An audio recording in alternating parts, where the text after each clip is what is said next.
உலகெங்கிலும் நடக்கும் முக்கிய நிகழ்வுகளை குறுஞ்செய்தி வடிவத்தில் தெரிந்து கொள்ள ஆதன் செயலியை டவுன்லோட் செய்யுங்கள். ஆதன் செயலியை டவுன்லோட் செய்ய டிஸ்கிரிப்ஷனில் உள்ள லிங்கை கிளிக் செய்யவும். மத்திய சென்னை எப்படி இருக்கிறது? தயாநிதி மாறன் ஏற்கனவே 5 வருஷம் டென்யூரும் அவர் தான் இருந்தாரு.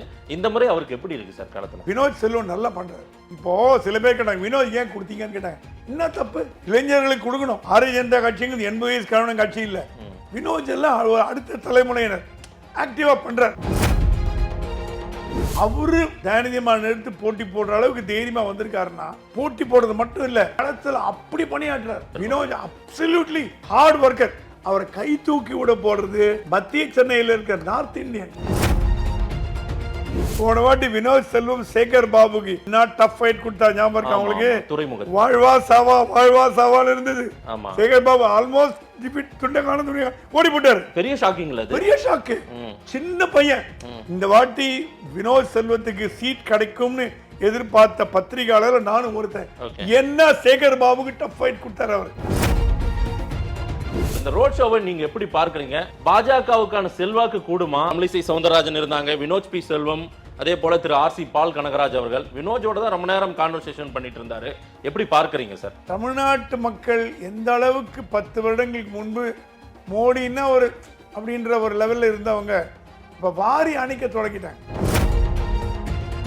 சில காவல்துறை அதிகாரிகள் மீது மத்திய அரசாங்கத்தின் பார்வை திரும்பி இருக்கு. தமிழ்நாட்டு காவல்துறை அதிகாரிகள் டிஎம்கே பேச்சை கேட்டுட்டு மோடியோட கும்பலுக்கு ஆள் சேர்க்க விடாம உயர் அதிகாரிகள் நடவடிக்கை மோடியின் கவனத்திற்கு கொண்டு செல்லப்பட்டிருக்கிறது. அவர்களுக்கு தலைவலி ஆரம்பம் வேற ரூபத்தில் வரும். இந்தியாவை விரட்டி அடிச்சாங்களா? ஜனங்க யாரும் வரக்கூடாதுன்னு விரட்டி இருக்காங்க டி நகர்ல. மோடியை தமிழ்நாடு வாரி அணைத்துக் கொள்கிறது. அவர் அக்செப்ட் பண்ணிட்டாங்க. அவரை எதிர்க்கல. அவர் மேல எந்த கோபமும் கிடையாது. மக்கள் அவர் பக்கம் இருக்காங்கன்றது இந்த ட்ரிப் உருவாகி. அண்ணாமலை நம்ம கட்சியில டெல்லியில் இருக்கிற 2ஆம் கட்ட தலைவர்களே எனக்கு அகைன்ஸ்டா செயல்படும் போது நான் என்னங்க பண்ண முடியும்? உள்ள இருந்து டெல்லி பாலிடிக்ஸை கொஞ்சம் ஸ்டாப் பண்ண வச்சீங்கன்னா தான் தமிழ்நாடு வளரும். 2ஆம் கட்ட தலைவர் கேண்டிடேட் அனௌன்ஸ் பண்றதுக்கு முன்னாடி மோடி கேட்டாங்க ஐநார் நாகேந்திரனையும் சூர்யாவையும் எப்படி நீங்க பர்மிட் பண்ணீங்க? அவர் என்ன சொன்னா, ஜி எனக்கு தெரியாது, எனக்கு மேல பெரிய தலைவர்கள் தமிழ்நாட்டில் இருக்காங்க, ஆளுக்கு ஆடுறாங்க, ஏன்னா நீங்க என்ன பண்ண சொல்றீங்க? தேர்தலுக்கு அப்புறம் அந்த கோபம் இருந்ததுன்னா பல தலைகள் உருளும் தமிழ்நாட்டில். மோடியுடைய முழு ஆசி அண்ணாமலைக்கு இருக்கா? அண்ணாமலைக்கு இப்ப இருக்கக்கூடிய ஆசி 2 பேர் தான், மோடி அண்ட் அமித்ஷா. பிஎல் சந்தோஷ் இல்ல, ஏபி முருகானந்தமும் எல் முருகனும் கோயம்புத்தூர்ல இருக்கிற நிர்வாகிகளை அவங்க தொகுதி கூட்டு போயிட்டாங்க. சோ நிர்வாகிகள் இல்ல.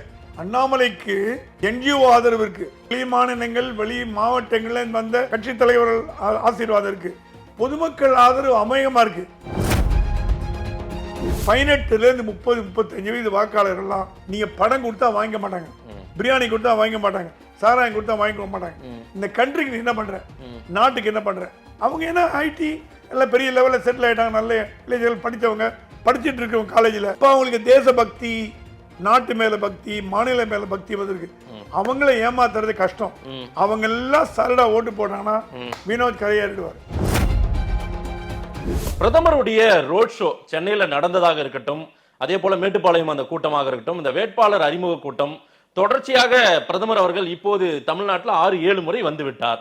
இந்த சென்னை ரோட் ஷோவை பத்தி பேசணும் சார். இந்த ரோட் ஷோவை நீங்க எப்படி பார்க்கறீங்க? இதனால ஏதேனும் பாஜகவுக்கான செல்வாக்கு கூடுமா? இங்க சென்னையில இருந்து அந்த 3 வேட்பாளர்களையும் பக்கத்துல நிக்க வச்சுட்டு பேசிட்டு இருந்தாரு. ஒவ்வொருத்தருக்கிட்டையும் நிறைய கான்வர்சேஷன் நடந்தது. அதுல தமிழிசை சவுந்தரராஜன் இருந்தாங்க, வினோத் பி செல்வம், அதே போல திரு ஆர்சி பால் கனகராஜ் அவர்கள் வினோஜோட தான் ரொம்ப நேரம் கான்வர்சேஷன் பண்ணிட்டு இருந்தாரு. எப்படி பார்க்கறீங்க சார்?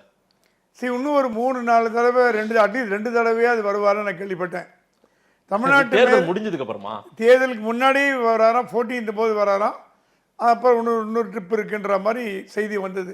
அட்லீஸ்ட் ஒரு தடவையாவது வரதுக்கு வாய்ப்பு உண்டு. மறுபடியும் பிரதமர் வரார். எனக்கு கேட்டா பிரதமர் சென்னையில் ஒரு வீடு எடுத்து தங்கினார் கூட தோன்றது, விளையாட்டுக்கு சொல்றேன். ஆனா தமிழ்நாட்டு மக்கள் எந்த அளவுக்கு 10 வருடங்களுக்கு முன்பு மோடின்னா ஒரு அப்படின்ற ஒரு லெவல்ல இருந்தவங்க இப்ப வாரி அணைக்க தொடங்கிட்டாங்க. இந்த 10 ஆண்டு கால டிஃபரன்ஸ்ல Modi as a leader Tamil Nadu மக்கள் ஏற்றுக்கொள்ளாத காலகட்டங்களில் நம்ம பார்த்துருக்கோம். Go back Modi, black balloon, black flag, Modi வெளியில் போகணும் வரக்கூடாதுன்னு சொல்லி அப்படிப்பட்ட மோடி இத்தனையும் மீறி தமிழ்நாட்டுக்குள்ளே நீங்கள் என்ன தான் வருமானம்னா கூட என் சொந்த உறவு நீங்கள் என்னோட ரத்த பந்தம் அப்படின்ற மாதிரி வந்துட்டுருக்கார். சரி, இது ஓட்டாக மாறுமா? லொக்கேஷன் நல்ல லொக்கேஷனா? டி நகர் ஆல்ரெடி ப்ரோ பிஜேபி ஏரியா, அங்கே போய் வச்சு என்னங்க பிரயோஜனம்? அது இல்லாமல் அது கமர்ஷியல் எஸ்டாப்ளிஷ்மெண்ட் ஏரியா, ரெசிடென்ஷியல் கிடையாது. மத்திய சென்னை பகுதியில் எவ்வளோ இடம் இருக்கு. இப்போ உங்களுக்கு இந்த இடம் கொடுக்கப்பட்டது யார், அப்ரூவ் பண்ணப்பட்டது யார், ஏற்றுக்கொள்ளப்பட்டது யாருங்கிற கேள்வி வருது.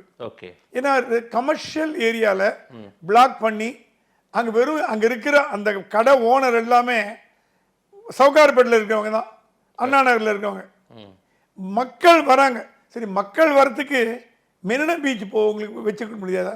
இப்போ அங்கே வந்த மக்கள்லாம் டி நகர்லேருந்து 30% எனக்கு தெரிஞ்சு வடபழனிலேருந்து, அண்ணா நகர்லேருந்து, விருகம்பாக்கத்துலேருந்து அங்கே போயிருக்காங்க.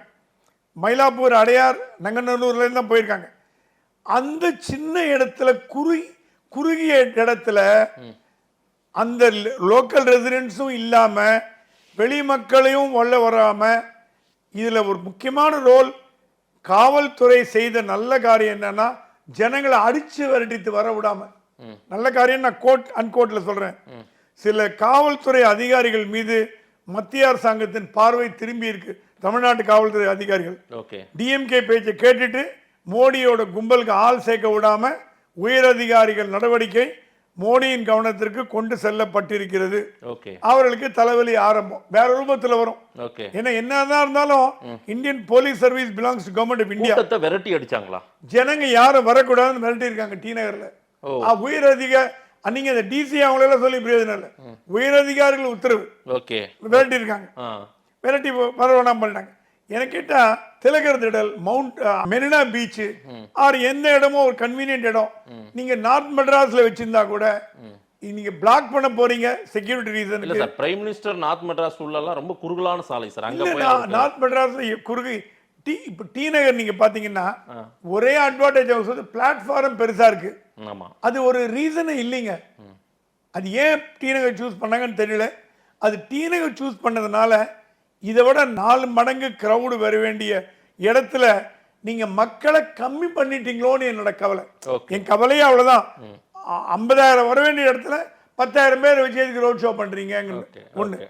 ரெண்டாவது வந்து இந்த ரோட் ஷோக்கள் அமித்ஷா வரதுனாலயோ, நட்டா வரதுனாலயோ, மோடி வரதுனாலயோ ஓட்டுக்களாக மாறும் தயவு செய்து நினைக்காதீங்க. இந்த சென்னையில் அவங்களுக்கு இந்த 3 வேட்பாளர்களுக்கு ஏதேனும் ஒரு தாக்கத்தை இந்த குட்வில் கிரியேட் பண்ண கட்சிக்காரனுக்கு ஒரு சந்தோஷத்தை ஏற்படுத்தும்.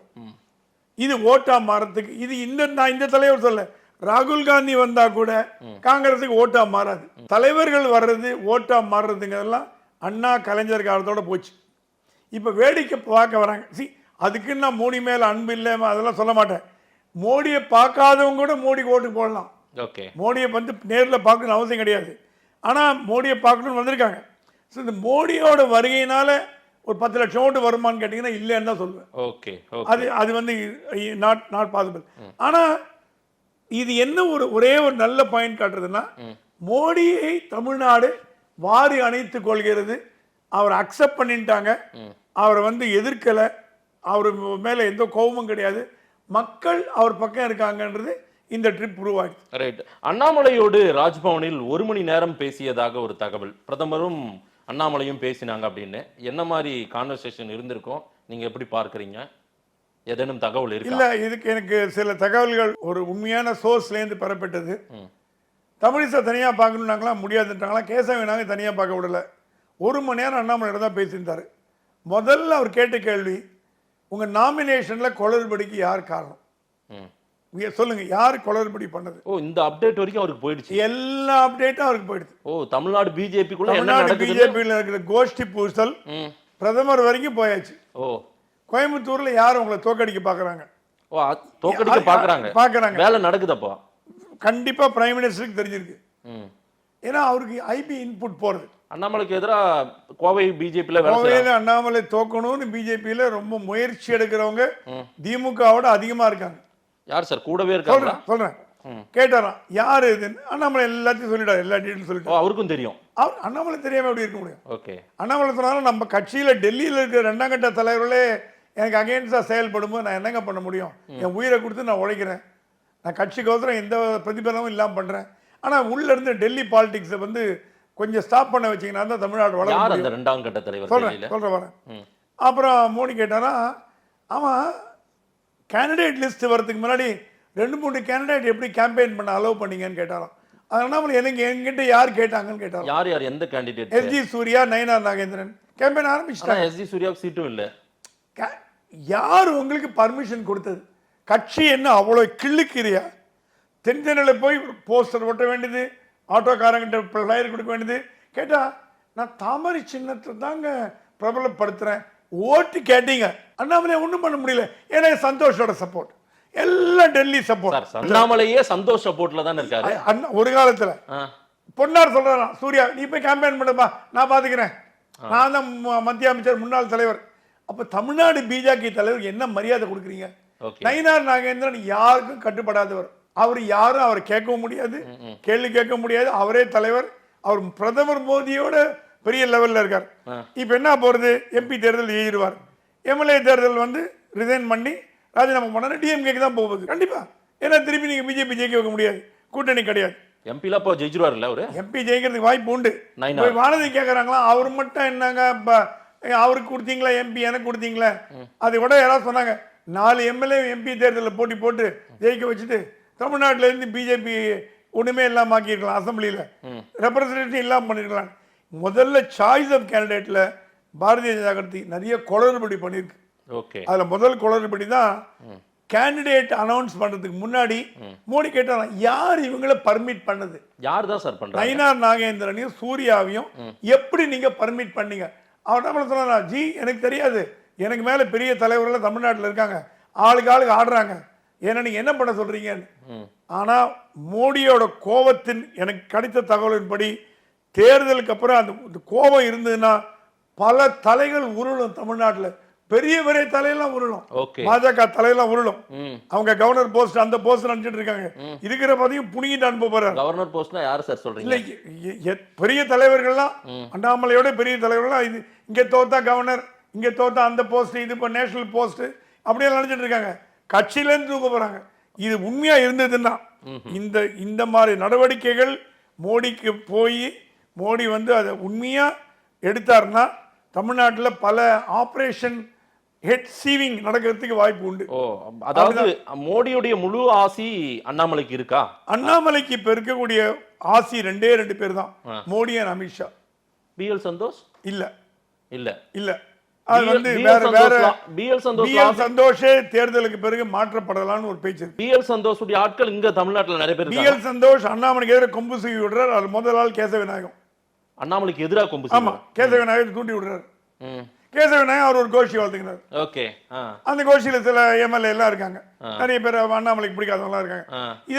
இதெல்லாம் மோடிக்கு எல்லாருக்கும் இது என்னன்னா, தமிழ்நாட்டோட அரசியல் இப்ப டெல்லி லெவல் வரைக்கும். கோயம்புத்தூர் வந்து எப்போ இந்தியாவில் பிரபலமாச்சு, கோவை குண்டு வெடிப்பு, அந்த குண்டு வெடிப்புக்கு அப்புறம் கோயம்புத்தூர் பேசப்பட்டது. இந்த பாராளுமன்ற தேர்தலில் நேஷனல் சீன், நேஷனல் அப்சர்வர் மாதிரி அண்ணாமலையினால தேசிய அளவில் ஒரு புகழ்பெற்ற ஒரு தொகுதியா மாறி போச்சு. அந்த தொகுதியில பாரதிய ஜனதா கட்சி வாழ்வா, அங்கெல்லாம் அண்ணாமலை ஈஸியா ஜெயிக்கலாங்க. அந்த இடத்துல போய் அண்ணாமலைக்கு சிக்கல். நான் வந்து நீ கேட்கலாம், என்னங்க 19 சொல்றீங்க, இதெல்லாம் என்ன ஒரு தரவு கூட இல்லாம சும்மா ஒரு பத்திரிகையாளர் அடிச்சுட்டு போறீங்கன்னு சொல்லலாம். நான் ரீசனோட உங்களுக்கு சொல்றேன் என்ன நடந்ததுன்னு. ஏபி முருகானந்தமும் எல் முருகனும் கோயம்புத்தூர்ல இருக்கிற நிர்வாகிகளை அவங்க தொகுதி கூட்டு போயிட்டாங்க. சரி, ஸோ நிர்வாகிகள் இல்லை. அண்ணாமலைக்கு என்ஜிஓ ஆதரவு இருக்கு, வெளி மாநிலங்கள் வெளி மாவட்டங்கள்ல வந்த கட்சி தலைவர்கள் ஆசீர்வாதம் இருக்கு, பொதுமக்கள் ஆதரவு அமேகமா இருக்கு, கட்சிக்கான சப்போர்ட், பேசிக் கிரவுண்ட் லெவல் ஒர்க்கர் எல்லாம் போயிட்டாங்க. அது என்ன காரணம்னா, ரமேஷ் ஒரு தேர்தல் பொறுப்பாளர் போட்டாங்க. அவர் எப்படியோ இதுக்கு முன்னாடி இருந்த ஒரு நல்ல ஒரு இருந்தாரா, அவர் ஏதோ காணாம போயிட்டாரு, இவரை போட்டாங்க. இவர் வந்து சந்தோஷ் பேஜை கேட்டுன்னு அண்ணாமலையோட கோஆபரேட் பண்றதில்ல. ஒரே ஒரு எக்ஸாம்பிள் மட்டும் கொடுக்குறேன். கோயம்புத்தூர்ல இவங்க என்ன பண்ணியிருக்காங்க, குஜராத் சமாஜ்ல சி ஓட்டர் மீட்டிங் ஒன்று போட்டிருக்காங்க. அதுல குஜராத்தியர் வட இந்தியர்கள், ஏன்னா குஜராத்தோட கோயம்புத்தூர்ல வட இந்தியர்கள் பாப்புலேஷன் அதிகம், குஜராத்திகள் தொழில் வியாபாரம், அவங்க எல்லாம் இப்போ மோடி தான் போடுவாங்க. அங்கே இருக்கிற இன்ஃப்ளூயன்ஷியல் டாக்டர்ஸ், தொழிலதிபர்கள், இண்டஸ்ட்ரியலிஸ்ட் இவங்களை கூப்பிட்டு ஒரு மீட்டிங் குஜராத்தில் போட்டிருக்காங்க. இன்ஃப்ளூயன்சர்ஸ் மீட்னு பேர். ரமேஷ் ஏற்பாடு பண்ணார். 12 மணிக்கு மீட்டிங், எல்லாம் விஐபி எல்லாம் வந்து உட்காந்துட்டாங்க. அண்ணாமலை வரதா இருந்தது. அண்ணாமலை அப்போ ஆஃபீஸ் இனாகிரேஷனுக்கு வந்து அவர் கிளம்பி வேற எங்கேயோ பக்கத்தில் மருதமலைக்கு போயிருக்காரு. இந்த மீட்டிங் ஏற்பாடு பண்ணப்பட்டது அண்ணாமலையிடம் சொல்லப்படவில்லை. 4 மணிக்கு அந்த மீட்டிங்ல இருந்து ஒருத்தர் அண்ணாமலைக்கு தெரிஞ்ச ஃபோன் பண்ணி, எங்க அண்ணாமலை வரலையே, நீங்க எங்க வரணும்னு கேட்டாராம். நாங்கெல்லாம் 12 மணிலேருந்து உட்காந்துருக்கோம். அடிச்சு பிடிச்சு அண்ணாமலையோட மன்னிப்பு கேட்டாராம். அப்பதான் அண்ணாமலைக்கு தெரிஞ்சான், நமக்கு தெரியாம உள்ளடி வேலை பண்றாங்க இங்க. மீட்டிங்கை ஏற்பாடு பண்ணிட்டு அண்ணாமலைக்கு சொல்லாம அவங்க நோக்கம் என்னன்னா அண்ணாமலைக்கு எப்படியாவது கெட்ட பேர் உண்டாக்கி தரணும். அதுக்கு கூட்டு சேர்றது வேலுமணியோட. அங்க இருந்து ஜெயிச்ச ஒரு தலைவர் சொன்னாங்களாம், நான் பிஜேபியால எங்க எம்எல்ஏ ஆனேன், ஏடிஎம்கே தான் ஓட்டு போட்டாங்க, என்னோட லாயல்ட்டி தான் ஏடிஎம்கே தான், பிஜேபிக்காரர் எங்க ஓட்டு போட்டீங்க எனக்கு, அங்க இருந்த ஒரு எம்எல்ஏ. அப்படிப்பட்ட ஒரு எம்எல்ஏ கூட வச்சுட்டு அண்ணாமலை ஜெயிக்கணும்னு எதிர்பார்த்தீங்கன்னா எப்படிங்க நடக்கும்? எப்படிங்க நடக்கும் சொல்லுங்க? வேலுமணியும் பிஜேபிக்காரன் கூட்டு போட்டுக்கிறாங்க. இது எல்லாம் சந்தோஷம் தெரியும். ஆனா இது என்ன ஒரு விஷயம்னா, ஐபி டிபார்ட்மெண்ட் முழுக்க தமிழ்நாடு ஐபி கோயம்புத்தூர்ல உட்காந்துட்டு எவ்ரிடே ரிப்போர்ட் அனுப்புறோம் அமித்ஷாக்கு. ஐபி ரிப்போர்ட், அந்த ரிப்போர்ட் தான் மோடி கையில போய் சேர்ந்துருக்கு. அதை வச்சுதான் கேட்டார், ராஜ்பவன்ல கேட்டார். யாரும் உள்ள விடல. எந்த தலைவர், 2ஆம் கட்ட தலைவர், எக்ஸ் மந்திரி, இப்ப இருக்கிற மத்திய மந்திரி, முன்னாடி மத்திய மந்திரி, எவனுக்கும் அப்பாயின்மெண்ட் கிடையாது. Annamalai chit for 1 hour, answer my questions, ஒன்னா கேட்டிருக்காரு. புட்டு புட்டு புட்டு புட்டு அண்ணாமலை வச்சிருக்காரு. எல்லா வண்டவாளத்தை சொல்லிட்டார், யார் யார் அகைன்ஸ்ட். தேர்தலுக்கு பிறகு நிறைய தேர்தலுக்கு பிறகு பல தலை உள்ள போறது. இது என்ன ஒரு வேடிக்கைன்னா, அண்ணாமலை வந்து ஈஸியா ஜெயிச்சுட்டு போகக்கூடிய இடம் கோவை. ஏன்னா அங்க வந்து இவங்க என்ன போட்டிருக்காங்க, ஜி.கே. செல்வகுமார், பாயின் மணி, ஜி.கே. நாகராஜ், வானதி, இவங்கெல்லாம் தேர்தல் அனுபவம் இல்லாதவங்க. சிபிஆர் இருந்தாருன்னா அண்ணாமலையை வாரி அணைச்சுன்னு பண்ணுவார். ஏன்னா பெரிய தலைவர் கோயம்புத்தூர்ல. பாயிண்ட் மணியெல்லாம் வந்து அந்த அளவுக்கு ஒரு மக்களை வழிநடத்தி அணைச்சு கொண்டு போற அளவுக்கு தலைவர்கள் இல்லை. இது என்ன ஒரு பிரச்சனைனா, இது பிஜேபியோட கிரவுண்ட் லெவல் ஒர்க் வீக்கா இருக்கு. ஆனா மக்கள் ஆதரவு பெருசா. இப்போ நீங்க பொதுமக்கள்கிட்ட போய் கட்சிக்கு வேலை செய்ய மாட்டான். அண்ணாமலை வாழ்க, போவான், தாமரை ஓட்டு போடுவான், போயிட்டே இருப்பான். வேலை செய்யறது யாருங்க? பூத்து கூட்டு போறது யாரு, போலிங் பூத் கூட்டு போறது யாரு, ஓட்டர் ஸ்லிப் கொடுக்கறது யாரு? பிரைம் மினிஸ்டரோட நலத்திட்டங்கள் கோயம்புத்தூர்ல பாதி பேருக்கு இலவச கேஸ் தெரியாது, சோலார் பவர் தெரியாது, கொண்டு போல. அது அண்ணாமலை எல்லா வேலையும் அண்ணாமலை பண்றதா. அவர் தேர்தலில் போட்டு விடுவாரா, கேம்பெயின் பண்ணுவாரா, பிரைம் மினிஸ்டர் சொல்லுவாரா, மற்ற கேண்டிடேட் கேம்பெயின் பண்ணுவாரா, மற்ற தொகுதிக்கு போவாரா? ஒரு ஆள் என்னதாங்க பண்ண முடியும்? ஒரு பெரிய வலைப்பின்னலே நடக்குது அங்க அண்ணாமலையை சுற்றி. அண்ணாமலை தோக்கணும்னு டிஎம்கே ஏடிஎம்கே விட பாஜக தலைவர்களே விரும்புறாங்க. ஏன்னா அவங்களுக்கு பயம், அண்ணாமலை வந்துட்டாருன்னா நம்ம பதவி காலி ஆயிடும். எப்படி போன வாட்டி சிபிஆர் தோக்கடிச்சாங்க 2014ல. ஏன் தோக்கடிச்சாங்கன்னா, சிபிஆர் ஜெயிச்சாருன்னா மந்திரி ஆயிடுவாரு. சிபிஆர் தோக்கடிச்சவர் மந்திரி ஆனார் 2014ல. அப்புறம் காணாம போயிட்டார். விதி வலியது. சிபிஆர் இப்ப கவர்னர் ஆயிட்டார். சிபிஆர் தோக்கடிச்சவர் ஒண்ணுமே இல்லாம இருக்காரு. மோடி எல்லாம் பார்த்துட்டு இருக்காரு. ஆனா மோடி என்ன கொஞ்சம் லேட்டா நடவடிக்கை எடுக்கிறார். அவ்வளவுதான் காரணம். பார்த்துட்டு இருக்காரு. பார்க்கலாம். கோவையில இந்த நிலைமை, சென்னைக்குள்ளார இருக்கிற நிலைமை, தென் சென்னை பாரதிய ஜனதா கேண்டிடேட் இன்னும் கவர்னர் மோட்ல இருந்து வெளில வரல. நான் கவர்னர், நான் ராஜ்பவன்ல இருந்தேன், நான் வந்து AK-47 எல்லாம் ரைட்டுமா, முடிஞ்சு போச்சு கதை, ரிசைன் பண்ணிட்டு வந்துட்டீங்க, இப்போ நீங்கள் வேட்பாளர், இப்போ கவர்னர் இல்லை. மக்கள்கிட்ட இறங்கி வேலை செய்யணும். சவுத் மெட்ராஸ் என்ன மாதிரி தொகுதி? T T Krishnamachari, R Venkataraman, Annadurai, Murasoli Maran. தமிழ்நாட்டிலேயே ஒரு பிரைம் தொகுதின்னு பார்க்கப்பட்டா தென் சென்னை தான். இந்த வாட்டி பாத்தீங்கன்னா முரசொலி மாறன் தென் சென்னையில் இருக்காரு. அண்ணா ஜெயிச்சு, அண்ணா வந்து 1967ல சட்டசபை தேர்தலில் ஜெயிப்போன்னு அவர் எதிர்பார்க்கல. திமுக எம்பியை போட்டிட்டு தென் சென்னையில் ஜெயிச்சார். எம்எல்சி ஆகி முதலமைச்சராகி கூப்பிட்டு கொடுத்தது முரசொலி மாறன். இடைத்தேர்தல் முரசொலி மாறன் ஜெயிச்சார். அதுக்கப்புறம் கெட்டியா பிடிச்சிட்டார். அது கிருஷ்ணமாச்சாரி, ஆர் வெங்கட்ராமன், இந்தியாவின் முன்னாள் ஜனாதிபதி வைஜெயந்திமாலா பாலி போட்டியிட்ட தொகுதி. சரி, இந்த தொகுதியில் போட்டி. ஆனால் இந்த தொகுதியில் ஓட்டி பார்த்தீங்கன்னா தமிழிசை டாக்டர், தமிழச்சி PhD, தமிழச்சி தங்கபாண்டியன், பாரம்பரியமிக்க குடும்பம், ஜெயவர்தன் டாக்டர். ஸோ படித்தவர்கள் அதிகம் வாழும் தொகுதி தென் சென்னை. அவங்க நாம் தமிழரசியும் நல்லா படித்தோம், நாம் தமிழர் நல்ல எஜுகேட்டட், ஹைலி எஜுகேட்டட் போட்டிருக்கீங்க. நீங்க போட்டுட்டு போன தடவை எல் கணேசன் 2 லட்சம் ஓட்டு வாங்கினார், 3 லட்சம் ஓட்டு வாங்கினார். பாரதிய ஜனதா கட்சியோட தொகுதி ஈஸியா வின் பண்ணிட்டு போயிடலாம். பகல் கனவுலாம் காணாதீங்க. தென் சென்னை மட்டும் இல்லை, சென்னையே திமுகவோட கோட்டை என்று கருதப்படுகிறது. ஒன்று திமுக கோட்டையா இருக்கும், அதிமுக கோட்டையா இருக்கும். பாரதிய ஜனதா கோட்டையா வரதுக்கு இன்னும் வெயிட் பண்ணோம். இது என்ன பிரச்சனைன்னா, தென் சென்னையில் ஒர்க்கர்ஸ் கராத்தே தியாகராஜன் விலகிட்டார். அவர் ஆக்டிவா இருந்தார், ஆக்டிவா இல்லை. லீடர்களுக்கு யாருமே மதிப்பு கொடுத்து மரியாதை கொடுத்து கட்சியில காளிதாஸ் மட்டும் ஜெயிக்க வைக்க முடியாது. காளிதாஸ் ஒருத்தர் மட்டும் தமிழிசை ஜெயிக்க வைக்க முடியாது. கூட்டா சேரணும், எல்லாரோட தெய்வம் வேணும். திருப்பதி நாராயண, KT ராகவன், இந்த மாதிரி பிரபலமானவங்களாம் கூட சேர்த்துக்கணும். என் கேம்பெயின் நான் தான் நடத்துவேன், நான் தான் என் இஷ்டப்பிரகாரம் தான் நடக்கும் அப்படின்னு பண்ணீங்கன்னா இது உங்களுக்கு நஷ்டம் இல்லை, கட்சிக்கு நஷ்டம். இப்போ டஃப் ஃபைட் கொடுக்க வேண்டிய இடம் அது. பாஜக மனசை வச்சா தமிழச்சிக்கும் ஜெயவர்தனுக்கும் டஃப் ஃபைட் கொடுக்கலாம். சரி, இப்போ அது இல்லாம 2 லேடி போட்டி போடுற தொகுதி ரொம்ப ரேர் தமிழ்நாட்டில். அதுல தென் சென்னை ஒண்ணு. லேடிஸ் ஓட்டுல சிம்பத்தி, நம்ம லேடி நிக்கிறாங்க அப்படின்னு.